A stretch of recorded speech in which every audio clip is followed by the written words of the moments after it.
What was the single best product decision you made? Upfront pricing for Uber Pool.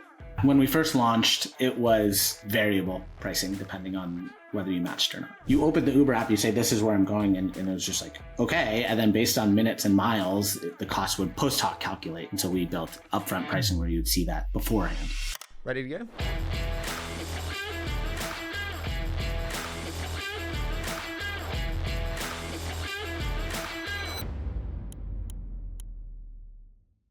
Brian, dude, I am so excited for this. I've wanted to make this happen for a while, so thank you so much for joining me today. Thank you for having me. I'm super excited as well. This will be great. Dude, I spoke to so many people that worked with you at Uber, and I heard that you were instrumental in the China Pool Uber launch, which allowed Uber to compete directly with Didi in major cities. This is what everyone told me. Yeah. What are your biggest lessons from that time and launching China Pool so efficiently?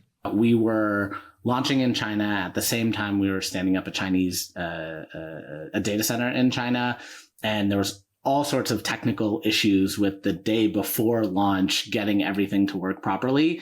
And we were launching in Chengdu, which is a city in China. That, by the way, a city of like 20 million people that most people at Uber had never heard of. And we were launching for rush hour because the product relies heavily on liquidity to make efficient matches and all of that stuff. And so it wasn't working. And it was 9 p.m., 10 p.m., 11 p.m., midnight, 1 a.m. I think I slept 30 minutes on the floor of the Chengdu Uber office, launched at like 5:30 or maybe 6 a.m. And knock on wood, we were able to figure it out, and it sort of worked. What are your biggest product lessons from doing that launch and from that time with Uber in China?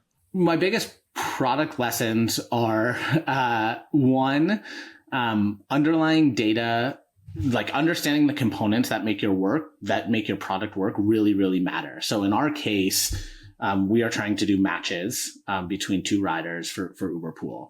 The thing that works, the thing that customers care about is the quality of the match and the price of the ride. The thing that drivers care about is also somewhat the quality of the match. And those things depend on having really good mapping and routing data. And the reality is, in China, there's no Google Maps. It's much more difficult to have routing and mapping data. And so we had to work really, really hard to try and figure out how we can make good matches work. And the reality is, when we first launched, there weren't that good of matches, and the road infrastructure in China is very, very challenging. You have massive highways and overpasses and like all this complexity that is just a little bit simpler in places like the US. And I think we underappreciated the complexity of how you would make good matches without awesome underlying road data. What do you know now that you wish you'd known then when you think back to that time? We probably could have done a better job at the start, acknowledging the like cultural differences of building apps in China versus the US, right? And the reality is, you go to China and it's different, right? It's not as like the sleek, elegant design isn't where design sort of falls into the background, isn't as prominent, and it's a lot more, color and red and big buttons and that type of stuff. Do you think we're seeing the globalization of product design? When you look at TikTok, when you look at Rednote, when you look at the intrusion of kind of Asian influence into actually Western product design, are we becoming more like them, or are they becoming more like us? I think there's absolutely a convergence. I think probably the influence is a little bit more being pulled towards us. But the reality is, like apps like, TikTok, there's a lot of things going on, things flying around, scrolling, all that stuff. Like as our attention spans shrink, I think we're certainly meeting in the middle. What was the worst product decision you made at Uber, and how did that impact your mindset going forward? Back in the early days of Uber Pool, the way you accessed the product was as sort of this subset of UberX. So it wasn't all on the slider as it is today. It was sort of, you go to UberX, and then above it, you see this little toggle where you can pick Uber Pool or you can pick UberX, and you see some differences around the price or the time that you would get there. And for a little bit, the default was Uber Pool. And I think that was a poor product decision, because even if you had chosen UberX on your last ride, it defaulted back to Uberpool. And so the UI wasn't clear enough what was happening. And so people were accidentally choosing Uberpool. They thought they were getting an UberX. That's maybe what they were accustomed to or whatever. And then someone else would show up in the car and they'd be like, how does that impact your product decision making? I think we prioritize the need and the desire to test out the bounds of liquidity, i.e. we prioritized the needs in some ways of the business above the needs of the user in that case, or respect for the user's choices and wishes. And I think that's a lesson of deeply internalized. I think, good PMs, you have to do both, right? You have to understand what works for the user and works for the business. I think in this case, we prioritized too aggressively to one direction. Whew, that's a tough one. You said there kind of about good PMs being able to balance between the kind of needs of the business, but also the needs of the user. The role of the PM itself is changing so much, it would seem, especially in a world of AI. Sure. Can you talk to me about how the PM role changes in a pre versus a post AI world, most significantly? The tools and means and mechanisms, I think, will change, right? And so your primary tool or artifact of like writing a PRD versus building a quick demo may change as AI makes it easier and cheaper and to build. And I think we will see that. We will see a collapsing or converging of the end product design triad. I think they will never be the same, but I think everything will be pulled in tighter. So I think all of that will change. I think what won't change is actually the core of the PM job, which is you got to go talk to users. You got to go figure out what people want. You got to go build it, and you got to go build it in a way that makes sense for the business, right? And I think trying to actually figure out the creative part of like, okay, I've got some customers telling me this. I've got some customers telling me that. I've got my CX team telling me this. I've got my user interviews telling me this. I've got my data telling me that. What do I actually like build? What do I do? How do I make a good decision that works? And how do I do it with velocity? How do I know type 1 from type 2 decisions? Like those core components, I actually don't think change in a pre or post AI world. I think what changes is your ability to communicate those ideas, your ability to do more upfront, your ability to do better user research because you can show prototypes easier. So I think the tool chest gets bigger, but the core skill set of like actually figuring out what people want and does it work for the business is the same. Does Figma get replaced by Replit in this world? I'm seeing more and more people jump that. I don't know on the company level. I think maybe the generalized version of that is, do more PMs start in prototyping land than they do in strictly design land? And I think the answer to that is yes. But at the company level, like, I think Figma continues to build for designers, PMs, and engineers and make the product closer and closer to being able to be implemented in production code. So how does the product development process change in the world of AI? I heard from many people that have worked with you that you're like the master of the actual process of product development. How does that change in the world of AI? That's super kind of people to say. I don't know if I would consider myself a master. If you go back 20 years ago, it's like pretty waterfall-y. And I think we've as an industry moved away from that, but you still have sort of like the PM owns this artifact of the initial PRD or one pager, and design owns the Figma file or the design prototype, and engineering owns the actual implementation and the code. And I think that creates a process in and of itself, right? Where like the PM is sort of at the top of the funnel and developing the idea. And then the designer comes in, you work with the designer, and then, and it sort of moves down funnel. And I think AI completely collapses that cycle and accelerates a lot of the upfront, up funnel work where again, you can build a prototype, you can show that to customers, and like the PM and the designer might just work collaboratively to say like, let's just build a prototype. Let's skip the documents stage.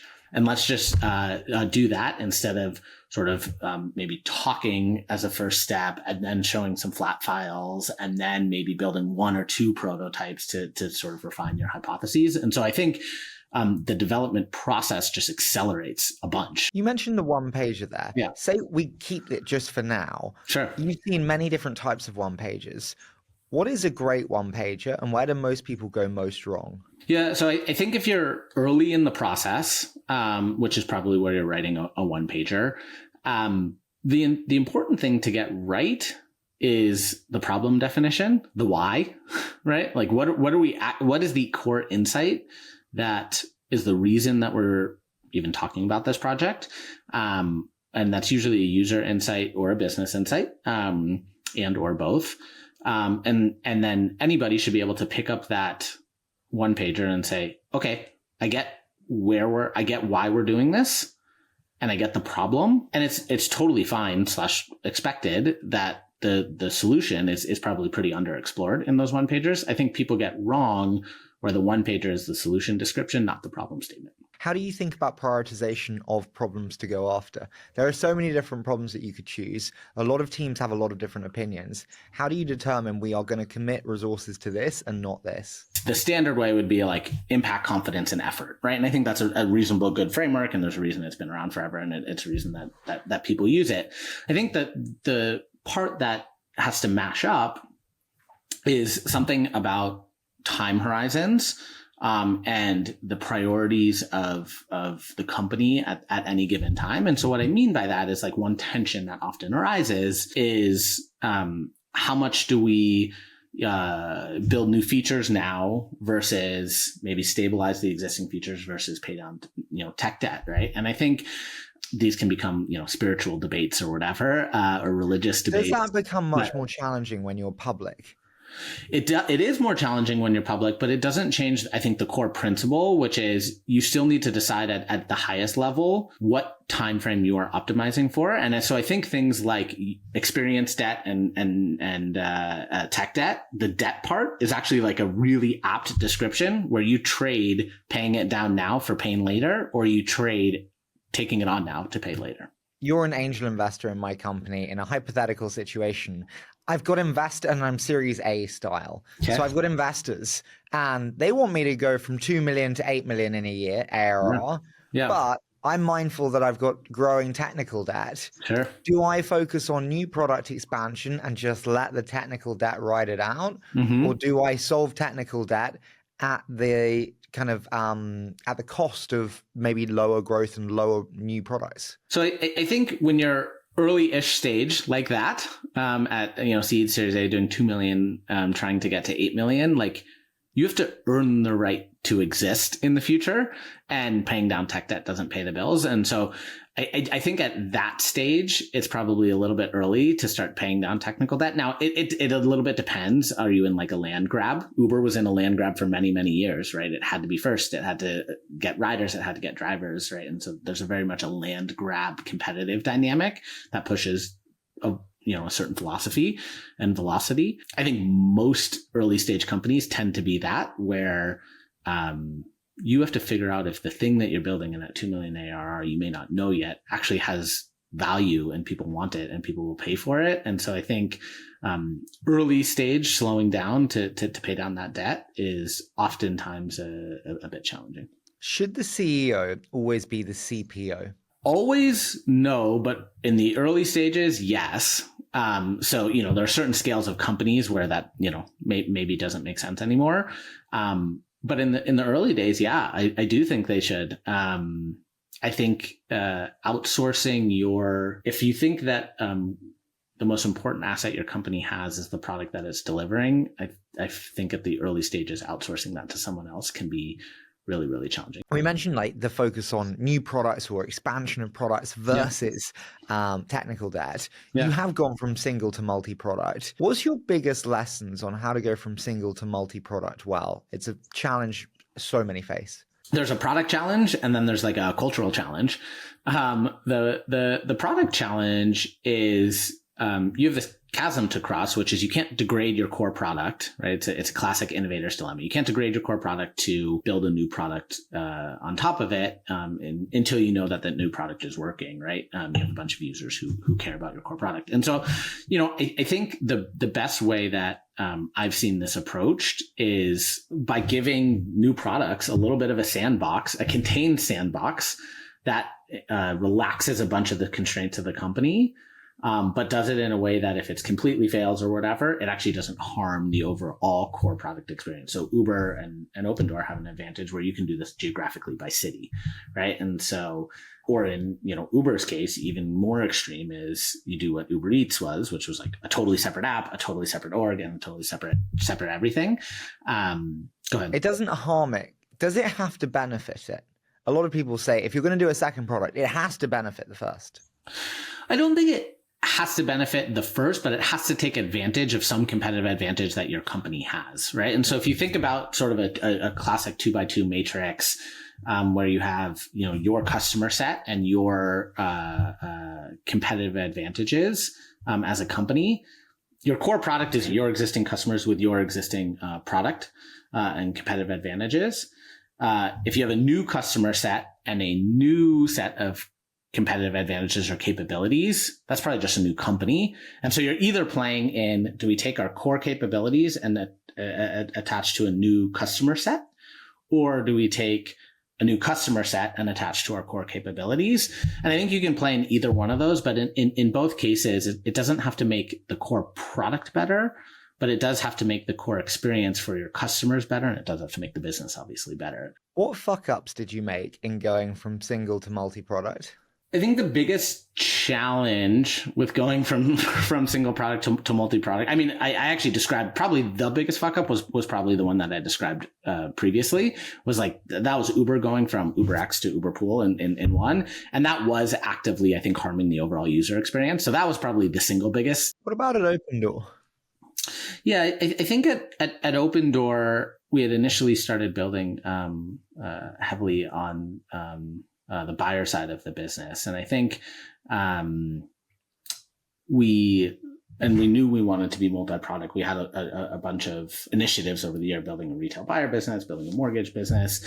And I think we could have been better about focusing on what are our core strengths and how do we not be in sort of that new customer set, new capability quadrant, but new capability set existing customer. And I think that's where the company is heading now, with a lot of its new products focused on helping sellers and how sellers can sell their home in a variety of ways.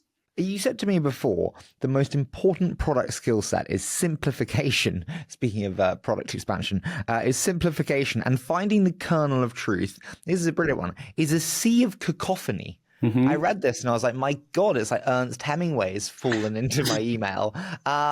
So can you explain that to me, of why a kernel of truth is a sea of cacophony? The product job is challenging, right? You have executive pressure, you have your independent thoughts, you have what customers are telling you, you have maybe scaled customer feedback from your CX team, you have maybe your sales team yelling at you with some other feature requests. It's like it's the prioritization exercise we talked about. And so you have all of these different pressures, and they often come in a variety of different forms, but oftentimes they come in the form of solutions. Hey, we need this feature. Hey, it would be great if the product did this. Hey, we lost a deal because of that, whatever. And I think the core of that product job is to say, okay, there's all of this feedback, all of this noise. Like, what actually matters? What actually matters to a user? In the Uber example, for a second, there's a ton of things that make that product work, or in the early days that made that product work. But at the end of the day, is there a car available? Can it get to me quickly? Within 5 minutes at a price that's reasonable. And if you can do that, all the other stuff, all the other product nuances, like, kind of fade away, right? And so that's the simplicity that matters for that product. And so trying to align and say, like, okay, how do we prioritize everything that moves one of those particular dimensions? But actually, like, trying to understand that when, maybe someone's saying like, hey, cancellations are a big problem and our CAC is too high, and like all these other things that are problems, real problems or potential solutions, and finding like, okay, that's what I really need to focus on. That's what matters. Who is the one to set that OKR of that is what you need to focus on? Is that the CEO? Is that the CPO? Is that the head of product? That level where you're talking about that needs to come tops down, and say, this is the success metric for the company. And then that cascades to the rest of the org. So for example, in the Uber case, just to extend, trips may just be the metric, right? Like, that's the OKR that matters. But I'm doing Uber Pool, right? And so like, okay, I can see that as a product leader for my area, right? Which is not the whole company, obviously, for my area, and say, okay, how do I ladder to that, right? And so what matters to me is, okay, in this case, it's easy, Uber pool trip count, right? But I can match my OKRs and everyone else can ladder their OKRs to the top level one. So OKRs to me are like cascading trees, right? Where wherever you are in the organization, like it should be layering up to the one or two above that. What are the big mistakes people make with OKRs in product, do you think? I think the biggest one is having too many. I think. How many can you have? I think teams can generally have a few, like 3 at any given time that really matter, maybe 3 to 5, depending on the size of the team. But if you're focused on everything, you're not focused on anything, right? And so I think in the OKR process, it's important to A, have a manageable number, but then B, be able to articulate what important things you're not doing, and the tough trade-offs that you had to make. Because if you're doing everything and you're doing it all and you're doing it all at once, it wasn't necessarily a rigorous prioritization exercise. Where did you focus at Opendoor, where with the benefit of hindsight, you shouldn't have? And how does that impact your mindset? Opendoor's had different variations of, a mortgage product that didn't succeed. And I think those were like well articulated, well reasoned decisions. So I think the outcome isn't necessarily what, the company wanted at the time. But I think it's hard to divorce like bad decisions from bad outcomes. So the hindsight becomes very easy to say, we should have focused elsewhere. But I think there were well-reasoned decisions at the time. But I think, focusing on sort of the right to win for sellers is where a lot of the magic is today. And I think that's the right focus area. Okay, can I ask you, when you think about, we've spoken about kind of single to multi-product, we've spoken about technical debt, do you think people are destined for certain stages of company development? It's often said. Do you agree with that? No, because I believe in human agency and the ability for people to adapt their skill set. I think certain skill sets are better adapted at certain stages of company. So at any given time, but you agree that people can adapt skill sets? I do think people can adapt skill sets. I think people can grow with companies. I think people can grow in their career. I do think people can adapt their skill set. I think people have to do that. And that may be the hardest challenge, because people can be very good at a thing and it's easy to stay good at that thing and do that thing. How often should you change OKRs? We were talking about having kind of 3 to 5 per team. How do we think about how often we should change them? And how should they be communicated to the team? Teams should be developing their own OKRs. They should be defining the work that matters the most to the strategy and the top level OKRs that are outlined. A couple of philosophies here. One, generally, the quarterly planning process or whatever, I think that makes sense. I don't think you should be changing your objectives that frequently, right? Otherwise, it's kind of an unfocused strategy. It's unlikely you officially completed your objective in a quarter, right? And maybe, every year or 6 months. But I think the more nuanced answer is you earn the right to set OKRs on longer time horizons by proving you can execute on shorter time horizons. So super early stage companies, like having an annual year-long OKR process when like it's not clear what you're going to build in 3 weeks, that doesn't feel like a super worthwhile exercise. And so I think you earn the right to plan on longer time horizons by proving that you can set and execute over shorter ones. How do you think about the importance of speed of execution in product versus the importance of taste, of refinement, of beauty, of kind of human preference?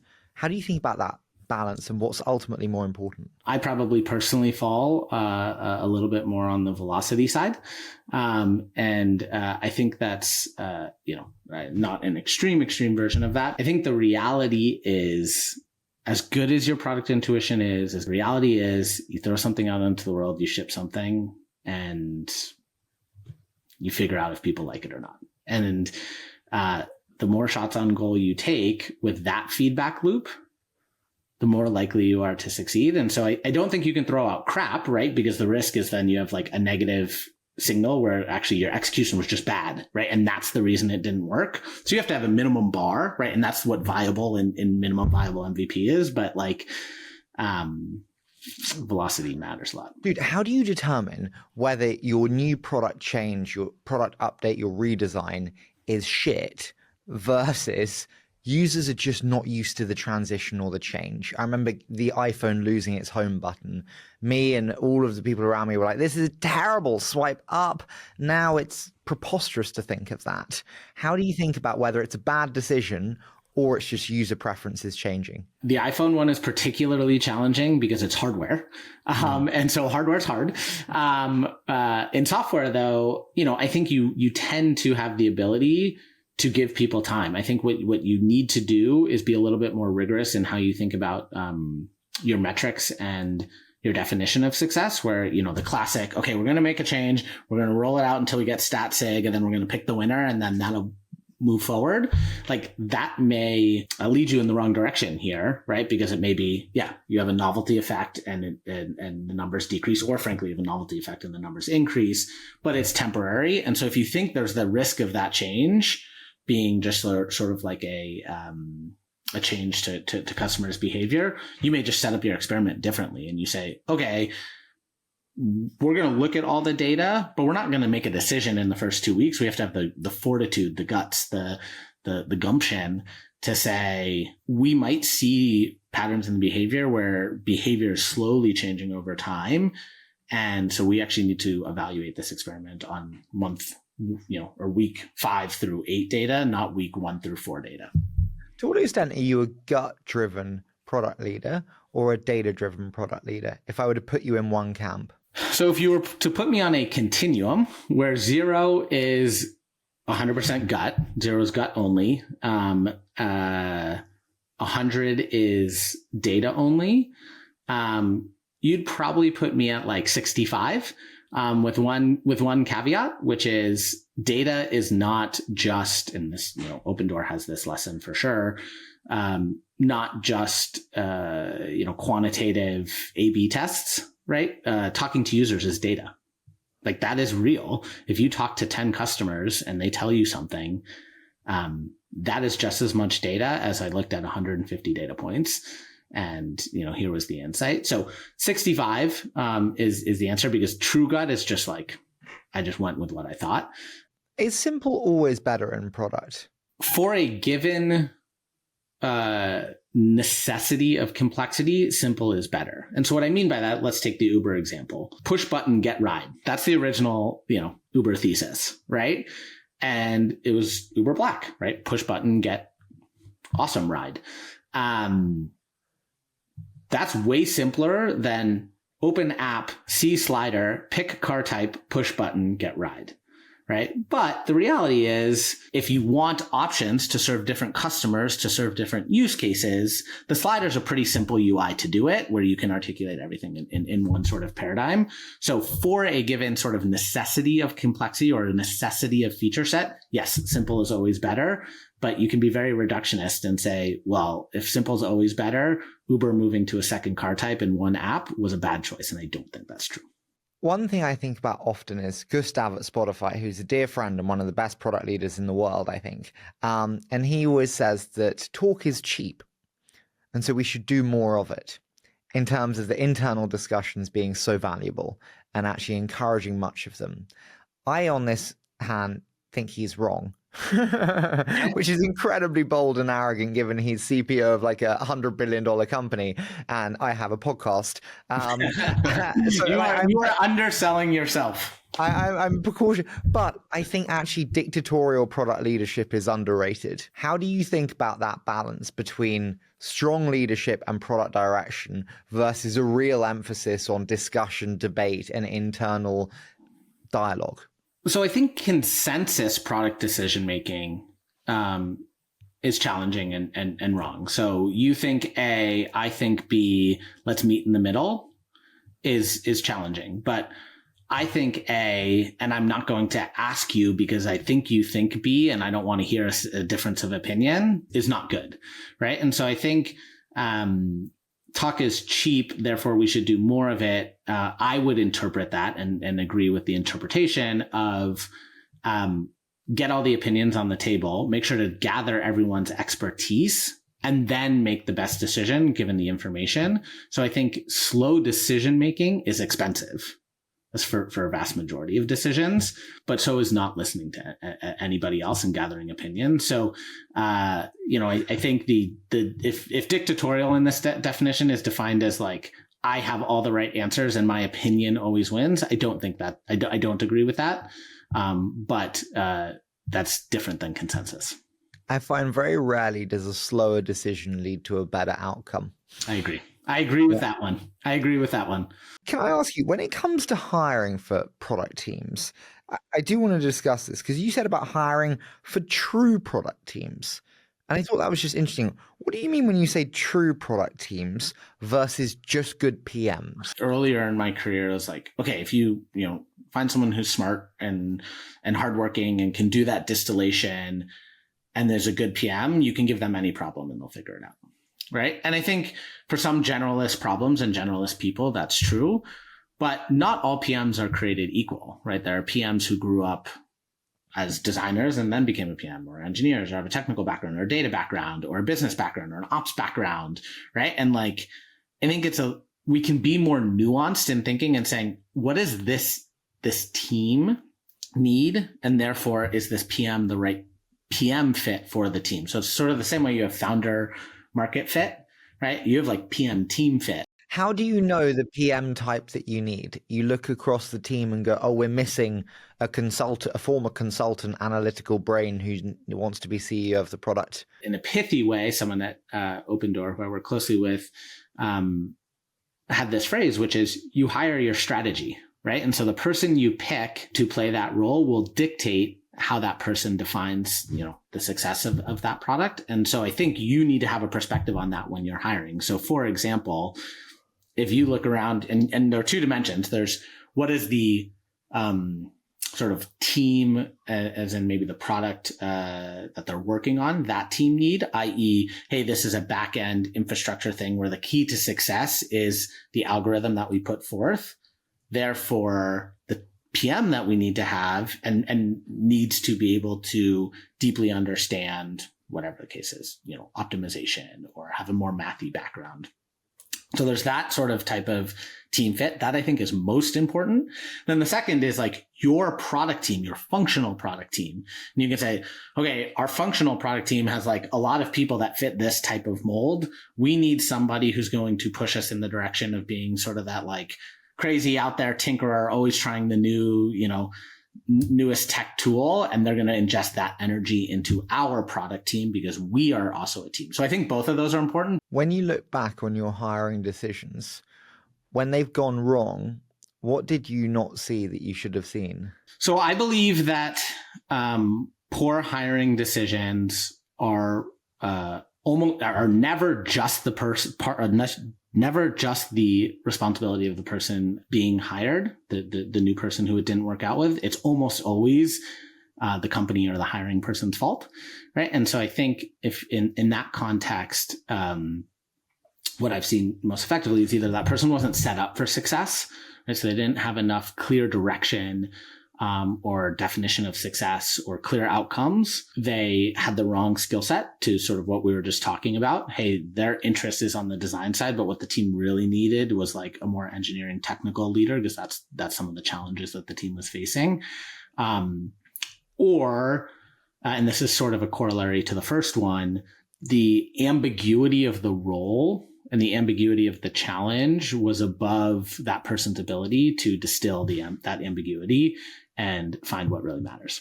Do you give them take-home assignments in the interview process? Yes, most of the time, I do believe some type of work product is very helpful. What is the best work product? Again, I'm a founder, you're helping me. How do I test them? The best is people you've worked with before, because that's a heck of a lot better than a 1-hour interview. But I think, I think it can either be show me a previous work product that you've worked on, or some type of consistent case study of like, hey, here's a somewhat, depending on the role, the seniority of the role, here's a somewhat ambiguous problem. Let's talk about how you would handle it, or put together a doc or a deck or whatever on how you would handle it. And I think the important part here is it can't be so narrowly scoped, because the tactics of the job you can learn. how to run a sprint, how to do prioritization. Like that stuff you can learn. That's not what the test is. The test is the clarity of thought and getting to that outcome. Totally get you and agree. You said there about how to run a sprint. Sprints are incredibly common across companies. What are the biggest tips on how to run the most effective sprints? Just be clear. The biggest tip I have is like be clear on what you're trying to accomplish in that sprint and make sure that everybody is aligned on it. I'm a big fan of alignment. Ideal timeline for a sprint? Probably 2 weeks. For most teams, 2 weeks. Growth teams often can run at 1 week, and that's okay. Brian, I'm enjoying this a lot. I find alignment one of those BS management terms, which is kind of overused and kind of put in the same kind of culture bucket, which means nothing, but meant a lot in kind of the last 5 years. Am I unfair? Let me give you what I mean when I said it. Everybody at any given time should ideally understand the most important thing that they can be working on, why that matters, and how that ladders up to customer or company goals, and should be able to fluently discuss those things. If they can do that and it aligns to the right company goals that have been set, then you're aligned. I'm not talking about necessarily agreement, but I can understand why I'm doing it. Do you believe in disagree and commit? Yes, I do. You don't think that? I don't understand how people will work weekends, stay up late at night, give everything when they fundamentally disagree. You'll get the mediocre. You'll get participation and commit. It's a good push. It's a good question. I think this like goes back to sort of the Steve Jobs Stanford commencement address, which is if you look in the mirror too many days in a row and you realize that you don't like what you're doing, you should probably do something else. I think that applies to disagree and commit, which is for a sprint, for a month, whatever. Can I disagree and commit? For sure, right? Because that is like how we make velocity-based decisions. If I'm disagreeing and committing too much, then yeah, I agree with you. Then like I'm in the wrong place because I'm not aligned to where we're going fundamentally. And it's probably time to start thinking about something else. If you could choose the ideal background for the one that's worked best for you personally when hiring PMs, what background type has been most effective coming into a PM role? I think there is a tremendous amount of undervalued appreciation for internal transfers from other functions into product at the same company. Engineering, product design, which becomes less important and which becomes more important in a world of AI? Engineering becomes more important. I would say less. That would be my less. Why would you say less? Because I think unless you're talking about top 1% performance-based model optimization, like the truly difficult technical challenges, you're going to see a kind of commoditization of engineering challenges because you're going to have so many tools that help good engineers be in the same ballpark. I think strategic product mastery will still have a place. And I think actually design will have an even bigger place because I think you'll see actually design become way shitter with AI doing good enough. And a lot of people being like, oh, happy with good enough. But then the design pros will be up here. Fair. I think, though, what you just articulated, though, is the top 1% of designers, the top 1% of PMs, and compare that to the average engineer. The ability to still architect a system that thinks ahead, thinks around corners, I think that will still matter. But I think to answer the question, maybe how you were particularly answering it, the top 1%, the top 5% of all of the skill sets get a lot more valuable and the median gets a lot less valuable. At Opendoor, what is the best team, product and your design? At Opendoor, and I think this is true at a lot of operationally intense companies, we actually consider sort of the classic triumvirate of end product and design, end product ops and design, because it's so difficult to divorce your digital product from, the physical embodiment of whatever you're doing. And so, by the way, this was also true in a slightly different format at Uber. What I find really challenging with you as a product leader loving hard physical product businesses is you could have the most beautiful consumer software experience, say in Uber or in Opendoor, but something completely out of your control, a third-party externality, could destroy the customer experience, making them think you're shit when you've done everything you can. Mm-hmm. That's very different to another business, which is a pure play software business. Mm-hmm. Yeah, I mean, the reason potentially I enjoy thinking about those problems and the way I've articulated this is computers are deterministic. Humans in the real world are not, right? And so you have real world entropy, and you have to think about how your product adapts to that real world entropy. And yeah, that's hard for sure. I don't want to pretend that that's easy, right? Like it totally is challenging, but you're comfortable with the customer experience being out of your hands. Am I comfortable with it?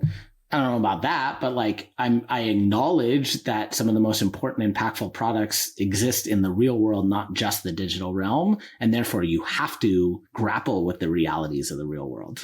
You said about being biased there because I said, which is your favorite. How do you think about managing momentum as a product leader? It's very difficult to do well. One of the things that I try to think about is you might be unnatural if you feel like the team needs a momentum boost. That might be the team is newly formed. That might be you're coming off an extended break. Obviously, some people take a break around the holidays. That could be you just had a difficult business outcome. That could be a reduction in force or something like that. And so you're like, okay, we need to inject and infuse some positive energy and momentum here. Let's maybe unnaturally ship something that, maybe is a little bit lower impact, but is higher confidence, lower effort. So we can prioritize speed and confidence of impact. So the team gets a little bit of excitement moving forward, and that compounds. And so you may have a slight unnatural prioritization that says, okay, we just came back from the holidays. Everyone's pumped about their plans. Yes, we just thought about the next year, but like, let's ship something that matters in the next week. I agree. I think it applies actually just to broader teams. I would say you have to manufacture hype in management and goodwill and good things. Like when someone does something that's like normally, like make it a much bigger thing because everyone wants to feel, especially in harder times, we did something great. Final one before we do a quick fire. You said before about the benefits of staying for longer periods of time at one company for individuals. That is different to how most people operate in the Valley. You are incredibly promiscuous as a group and jump from one AI company to another right now, it would seem. Why do you believe in the benefits of staying at one? So as someone who's biased because I've spent two periods of longer stretches at companies, I think the reality is you just become more effective, and therefore you can do more quickly. You have deeper relationships, you have deeper context on the company, you have deeper context on the customer base, and therefore you can be more effective. So if you're hopping every 18 months or 2 years, and you assume it takes 6 months to ramp. Obviously that's very long to ramp to be any effective, but like to really deeply understand and gain context, like, and then at some point you're interviewing and thinking about your next thing. Like you just don't have that much time to be effective. Obviously, if it's the wrong fit, you should move on, but I don't think a goal should be to move on every 2 years, as you can canonically read about, because I think you will just get more effective with time. You're advising a student coming out of university today. Do you start a company? Do you join a startup, or do you join a big company? Join a relatively early stage company. Why? The right balance between seeing some of what works, but allowing you to make your own mistakes. Okay, listen, I want to do a quick fire. So I say a short statement, you give me your immediate thoughts. Okay. You mentioned before... No nuance. I got it. No nuances. À la poubelle. You mentioned before you have a 6-month-old. My brother's having a baby literally now. Oh, congratulations. Mazel tov. She's in hospital now. Amazing. What would you advise him? It's his first child on parenting.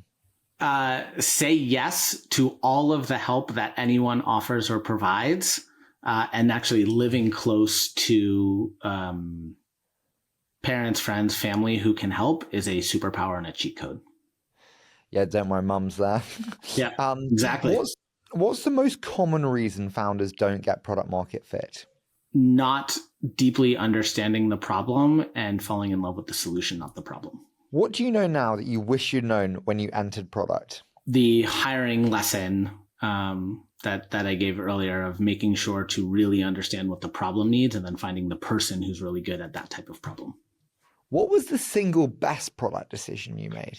Upfront pricing for Uber Pool. Meaning, like, this is the price and they know it definitively. Yeah, when we first launched, it was variable pricing depending on whether you matched or not and the quality of that match. Back at the time, I don't know if you remember this, like you open the Uber app, you say, this is where I'm going. And it was just like, okay. And then based on minutes and miles, the cost would post hoc calculate.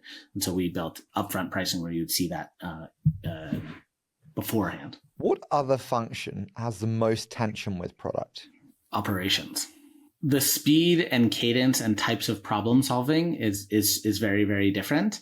And so it can be very challenging to all speak the same language on things that have a product or technical solution versus an ops-based solution.